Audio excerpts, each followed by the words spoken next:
The 15-Point Plan is part of the Win, Make, Give podcast network.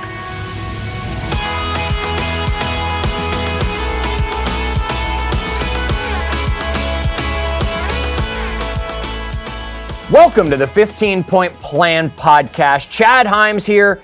And no, I'm not joined by Jolene again.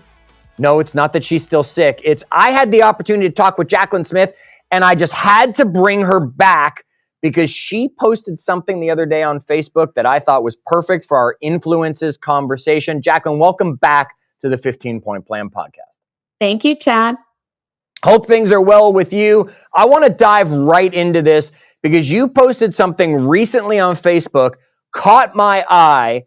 I read this and I went, there is a powerful message in here. So folks, if you're not friends with Jacqueline Smith on Facebook, go become her friend. Go join the 15-Point Plan for Life group. It'll be the easiest way to probably figure out which Jacqueline Smith she is. I got to imagine you're not the only one on Facebook. There's probably a bunch of them. Yet I'm going to read everybody this Facebook post, if you would allow me the moment to read it. And then, Jacqueline, I want you to talk about what made you write this. Talk about your thoughts behind it. I just really want to break this down for this episode because I think in the world of influences, Facebook is a huge influence. Your post influenced me. And I think the lessons in here are talking about self-influence. So give me a moment to read this, refresh your memory, and let you grab your thoughts about it. Here's what Jacqueline said. What if someone you cared about told you they loved you but continuously broke promises to you? They made plans with you and then didn't show up repeatedly. They didn't take care of you. They never really spent any time with you, and when they did, they were just thinking about other things they should be doing, constantly distracted. What if they told you that you weren't good enough all the time? Didn't seem to love you unconditionally, didn't like to spend time with you alone, constantly scheduling time with everyone else but you? What if they told you your needs were invalid or that your feelings were wrong? What if that person never showed you and only told you that you mattered? You'd kick this person to the curb and give them the boot. And yet, this is very often how we treat our own selves. I want everyone to just settle that in for a second. If you need to hit the back 30-second button once or twice to go back and hear me read that to you again, there was more to the post, yet I think that's the kind of stuff I want you to be sharing directly with our audience now. So, Jacqueline, let me take you back to when you wrote that post, if you can remember when you did it. What was the motivation, as much as you're willing to share, behind putting that out there all of a sudden? Like, what was I going through, or why did I share it? I'll take both, as much as you're willing to give. I got to imagine the first part of that you might be a little guarded about to our audience. I don't know. The second part, absolutely. You tell me, what motivated that post? I have always, there's something in me that if I learn something, I just have to share it. I love having other people with me on this journey called life. And there's actually a meme that I saw this morning, and it was Winnie the Pooh. And it says, what's more important, the journey or the destination? And it says, it's neither. It's the people, it's the company that you keep, right? And I just have always been like that, where I don't like to keep things to myself. Maybe some people probably think I overshare at times. I'm super transparent. I'd like to say I'm super authentic, and I share not just, the strengths and the wins, but how did I get there if I'm there? And I just find that I have so many powerful connections when I live life that way. I relate, I get so many messages and people relating to not just the highlight reel that we typically get on social media. And so that's why I share anything, including that post. It's usually when I post something like that, it's something that I'm, digesting and going through myself. So I'm usually often preaching to myself, so to speak, when I share things like that. It's not something I've read or something that I think sounds good. It's usually a revelation that I'm having that I think would be helpful to hopefully at least one other person in the world if I share it. Okay, so let's dive into that just a little bit more. Again, you can always say, Chad, I'm not answering that, right? You have the right to do that. You're not Jolene and I who signed a piece of paper that said we'll share everything, right? What was it? You said it's not necessarily like you just read something and you were copying something, yet you must have read something, or you must have heard something, or you must have seen something, or some mentor must have shared something. What triggered the holy crap? If this was another person, I'd kick them to the curb. I wouldn't be in a relationship with them anymore. Yet it's me. I can't get rid of me. I know exactly what it was. I actually had just finished my workout when I wrote that. And a lot of times when I'm exercising or doing some form of movement is when I do get these ideas that come to me. And while I was exercising, I just had this sense of I might get emotional, but this sense of pride, and it's been the first time in a long time that I've shown up for myself consistently, and I'm really successful in the business, side of things, and kind of let my health go over the years. And it's this last year I've really focused on it, and I just felt really proud that I was doing that for myself in that moment. And then it made me just think about, I guess, reflecting on all the times I didn't show up that way for myself, and how I let myself be. I tell myself, we say we have self-love, or we love ourselves. We want to love ourselves. We want to feel love. We want to feel accepted. And we look to others to do that for us, but we're not even doing it for ourselves. And so it all just kind of came to me that that's the description that you read is how I've been treating myself for the past, 5-10 years of my life. Wow. All right. So folks, here's your warning. If Chad ever says, hey, do you want to join me on a podcast episode? Bring Kleenex, because I might break you and get you to cry. So thank you for being that authentic and sharing that with us. Talk to us a little bit more about, you've given us what the motivation was to write it. Maybe some of the feedback, maybe some of the ahas that have come since you've written it, maybe some of the lessons that are in there that you really want to share with other people. This is your opportunity. I thought that was an amazing post, and I wanted to bring it to everyone else. So talk a little bit more about it, and then we'll just dive into Facebook as an influencer as it is. Okay.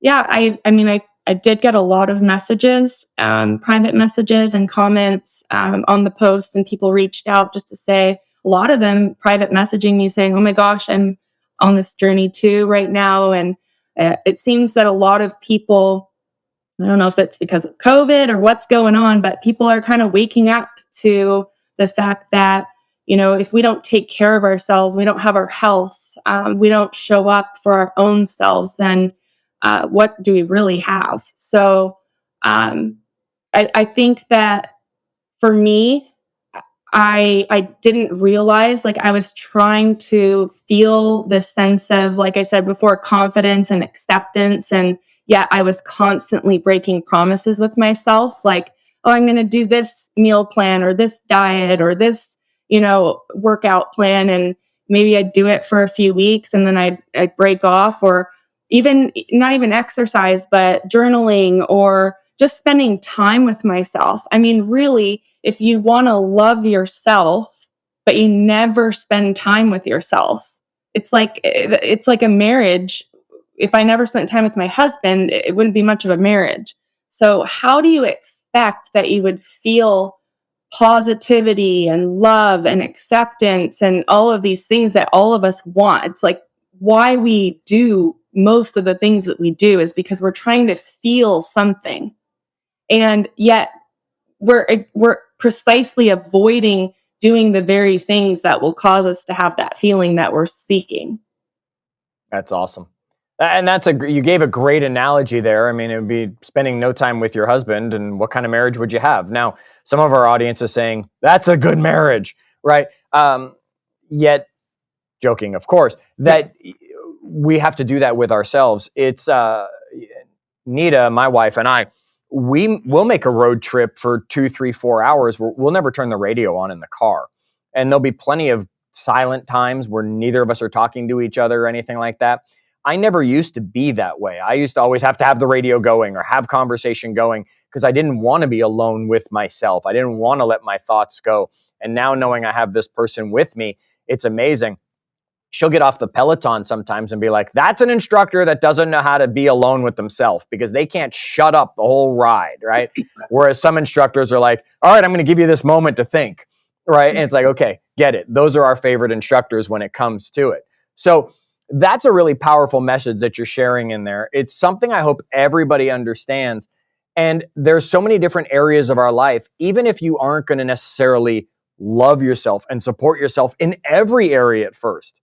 We could take the different areas of our life and we could work on maybe just some health, maybe just some self-confidence, maybe just success at business. Because once we start to succeed in one, we'll be able to let that trickle over into the other areas. Would you agree? Absolutely. Yeah. Okay. Which one would you start with? I mean, if you were advising our audience right now and they were like, no, I'm in the pit, I'm at the bottom, I can't do all 15 points, I can't magically love myself and just everything's going to be, where would you guide people to start to help them on this journey? Yeah, I used to start at the top, which when I say the top, I'm picturing Ben's energy triangle. And if you're in the 15-point plan group, you've seen me probably post this more than once. And I refer back to it a lot. So the triangle or the pyramid, the base of it is physical, and then it's emotional, mental, and then your big why or your purpose is at the top. And I focused on the top, the top one is purpose, and I focused on that, and I focused on trying to have good mental focus and emotional intelligence and self-regulation and clarity. And that's actually what led me on this journey, is that when I did the 75 hard program I mentioned, I did it last year. He said, this isn't a health challenge. It's a mental toughness challenge. And then that kind of opened the door for me to see that I was reading all these books and listening to podcasts like Brene Brown and all the podcasts, like trying to figure out a way to feel good emotionally and mentally. And I didn't have the foundation of the physical.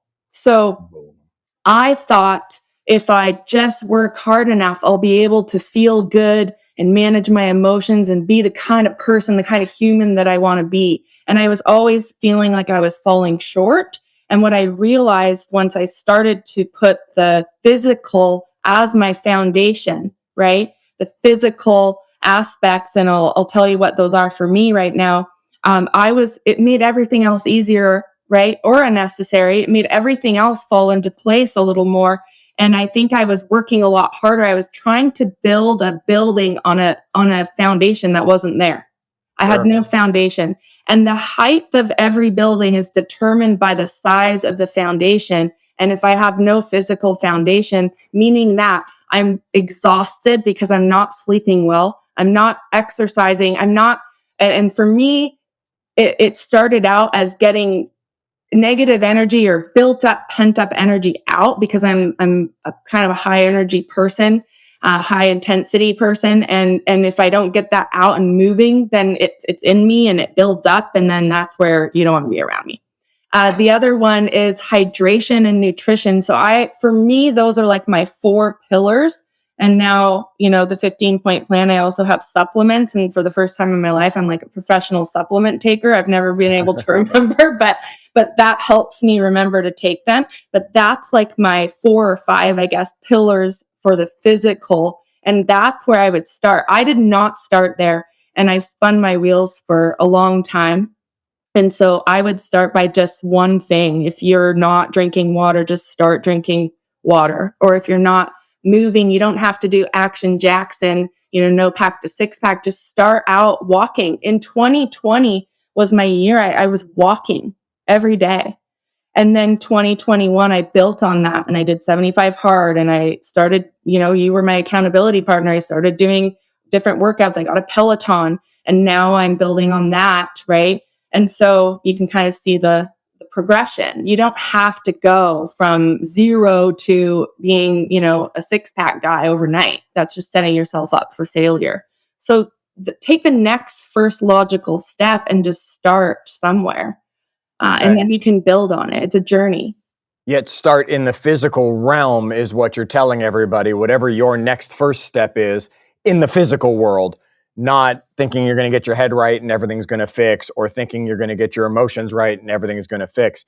We're talking truly, literally, your physical health, meaning get moving, get that stuff happening, get your body up and active. Well, it's hard to regulate your emotions if you're eating really bad food and your insulin, spiking, going all over the place, your blood sugar, and you haven't exercised. And you don't have to, this isn't like you have to go to the gym and be like a workout queen or king. It literally can be walking outside in nature to start out, right? Just start somewhere. But yeah, it's really hard to feel emotionally in a positive place, right? And mentally, and be able to concentrate and focus when you are, like I said, you have no foundation. So that's why I choose that as a starting point, and then you can build on there. And that's why here at the 15-point plan, we're talking about health, happiness, and energy levels, because we know it starts with that health piece when it comes to it. All right, folks. You can join us in our Facebook group, which is facebook.com/group/win-make-give. Just search Win Make Give. That's where we talk about all the conversations from all of the podcasts that we're bringing you. Yet if you want even more about the 15-point plan specifically, Jacqueline, they should be searching Facebook for 15-point plan for life. There you go. Join that group where you can be posting your daily accountability. You can have other people struggling on the journey and succeeding on the journey right there alongside with you. I want to thank you for sharing that post on Facebook. I want you to thank you for sharing that post right here on the podcast with everybody. And as always, folks, we hope this episode ups your energy and takes you to the next level.